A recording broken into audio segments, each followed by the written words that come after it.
สวัสดีค่ะวิดีโอนี้จะสอนทำแหวนดอกไม้ค่ะเป็นดอกไม้6แฉกนะคะใช้ลูกปัด4มิล3มิลสีขาวมุกคือ5มิลค่ะอันนี้จะใช้สีฟ้าทำนะคะถ้าเราชอบสีอะไรเราก็เลือกได้ตามใจเราชอบเลยนะคะเราจะตกแต่งเป็นแหวนน่ารักแบบนี้ก็ได้หรือไปทำเป็นต่างหูก็ได้นะคะเนี่ยค่ะถ้าทำเป็นต่างหูจะออกมาเป็นแบบนี้ค่ะอันนี้ใช้สีโทนน้ำตาลแดงนะคะต่างหูชิ้นนี้ก็คือจะทำเป็น7ดอกค่ะเป็น7มุมนะคะก็เลยจะใหญ่ขึ้นมานิดนึงสวยมากค่ะทำเป็นต่างหูเนี่ยค่ะกดด้านขวา6ดอกด้านซ้าย7ดอกนะคะสีน้ำตาลจะดูใหญ่ขึ้นมานิดนึงนะคะคือเราจะทำกี่ดอกก็ได้นะคะแต่ว่าเดี๋ยวจะสอนเป็น6ดอกนะคะสีฟ้านะคะอุปกรณ์เราจะใช้ลูกปัด2มิลค่ะอันนี้เป็นลูกปัดญี่ปุ่นนะคะ2มิลสีฟ้าคริสตัลจีน3มิลค่ะแล้วก็มุกน้ำจืด1เม็ดนะคะเอ็นเราจะใช้เบอร์25ค่ะใช้เบอร์เล็กนิดนึงนะเริ่มต้นให้เราร้อยลงมา12เม็ดนะคะวิดีโอนี้คือจะทำ6ดอกนะคะคือ6แฉกค่ะแต่ถ้าเราอยากทำ7ให้ใส่ตรงนี้14เม็ดนะแต่อันนี้จะใส่12แล้วก็มัดค่ะจะออกมาเป็นวงกลมแบบนี้นะคะหยิบเอ็น1เส้นร้อยขึ้นไป1เม็ดค่ะให้เอ็นทั้ง2เส้นอยู่ใน1เม็ดแบบนี้นะคะตามรูปเลยนะคะต่อไปหยิบมุก1เม็ดค่ะมุกขนาด5มิลร้อยไปกับเอ็นทั้ง2เส้นนะคะ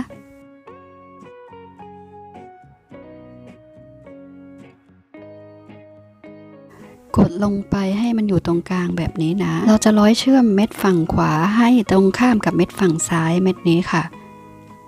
ร้อยให้ตรงกันนะคะ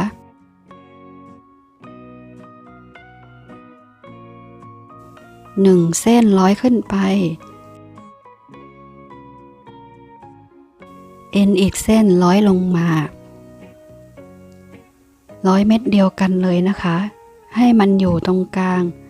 ให้มุกออกมาอยู่ตรงกลางแบบนี้ต่อไปค่ะเส้นทางซ้ายใส่เม็ดลงมาค่ะใส่ให้ตรงตามวิดีโอนะคะแล้วก็สวน2เม็ดเลยนะคะสวนลงมา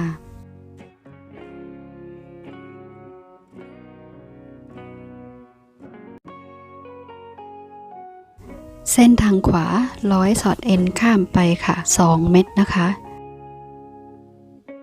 จริงลายนี้ถ้าใครถนัดใช้เข็มช่วยก็จะดีเลยนะคะพอดีไม่ถนัดใช้เข็มก็เลยร้อยไปแบบนี้เลยค่ะต่อไปใส่เม็ดทางซ้ายลงมาค่ะใส่จำนวนเม็ดให้ตรงตามวิดีโอนะแล้วก็ร้อยสอดเอ็นลงมา3เม็ดใช้เส้นทางซ้ายเมื่อกี้นะคะร้อยลงมาเลยค่ะ3เม็ดค่ะ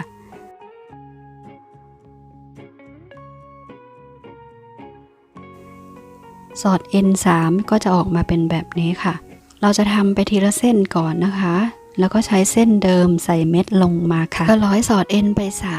3ใส่เม็ดทุกครั้งสังเกตเห็นว่าใส่เหมือนกันเลยนะคะแล้วก็ร้อยสอด N3 ทุกครั้งเหมือนกันนะคะก็คือทำแบบนี้ไปจนรอบวง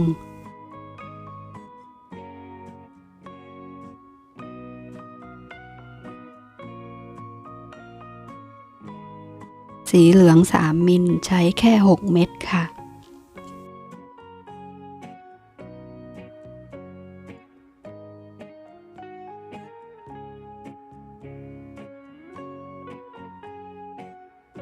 ตรงนี้ร้อยสอด N2 ค่ะ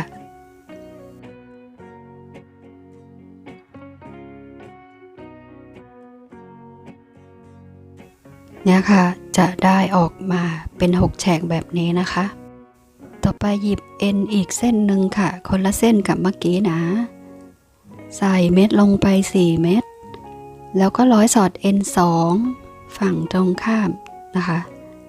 ร้อยสอดเอ็นขึ้นไปแล้วก็ร้อยเพิ่มไปอีก2ค่ะแบบนี้นะคะต่อไปก็ใส่4เม็ดเหมือนเดิมค่ะแล้วก็ร้อยสอดเอ็นไป4เม็ดก็คือทำเหมือนกันเลยค่ะทุกแฉกทุกสเต็ปทำเหมือนกันนะคะร้อยลงมา2ก่อนแล้วก็ร้อยขึ้นไปอีก2ค่ะจากนั้นก็ทำเหมือนเดิมค่ะใส่4เม็ดร้อยลง2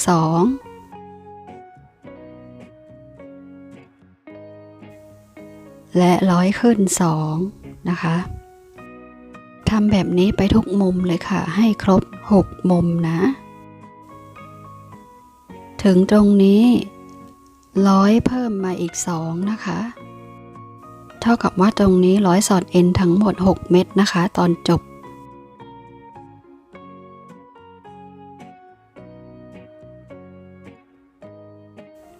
ต่อไปใส่1เม็ดร้อยข้ามไปเลยค่ะตามจุดสีแดงนะคะก็คือทั้งหมด6เม็ดนะคะร้อยลง3ร้อยขึ้น3ค่ะ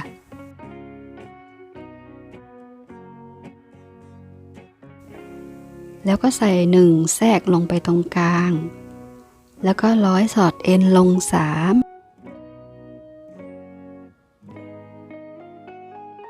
ร้อยขึ้น3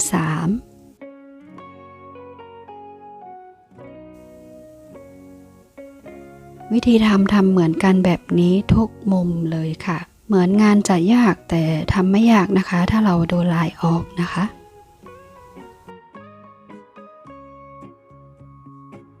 ที่เหลือวิธีทำเหมือนกันเลยนะคะ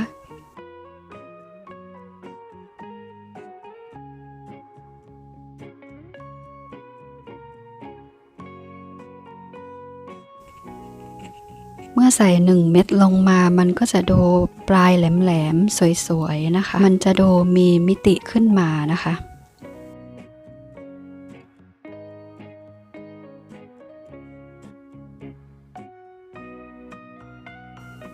เอ็นก็จะย้ายมาอยู่สีเหลืองแบบนี้นะคะเพราะว่าเราจะขึ้นห่วงแหวนค่ะขวาใส่1ซ้ายใส่2สวนลงมาค่ะ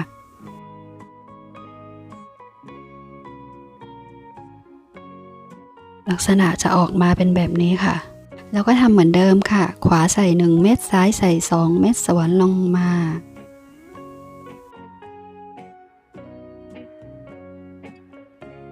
สเต็ปง่ายๆก็คือขวาใส่1ซ้ายใส่2ส่วนเม็ดที่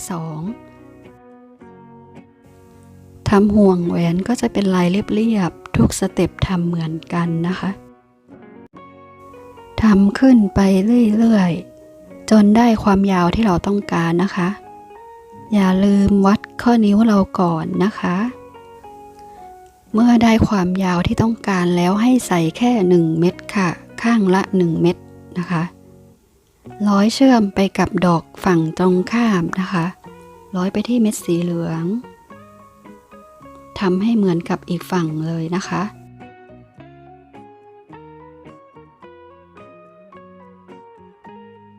แล้วก็จับมัดเลยค่ะตรงนี้ขวาทับซ้ายซ้ายทับขวามัดให้แน่นๆนะเสร็จแล้วเราก็ร้อยเก็บเอ็นค่ะ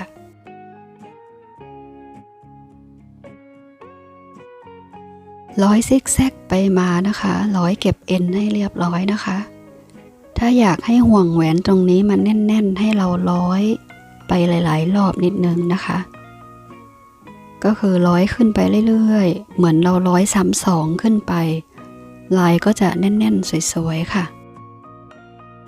ได้แล้วค่ะแหวนดอกไม้น่ารักต้นทุนก็น้อยมากๆเลยนะคะก็คืองานฝีมืออาจจะใช้เวลาทำนิดนึงนะคะแต่ว่าต้นทุนจะไม่เยอะค่ะสามารถทำขายได้นะคะเราจะตกแต่งเป็นสีอะไรก็ได้แล้วแต่เราชอบเลยค่ะอุปกรณ์หาซื้อได้ที่ไหนบ้างอย่างลูกปัดญี่ปุ่นอันนี้ซื้อมาจากร้านในเว็บไซต์ของ Google นะคะลองพิมพ์เข้า Google คำว่าลูกปัดญี่ปุ่นหรือคริสตัลชวาลอฟสกี้อะไรอย่างนี้นะคะ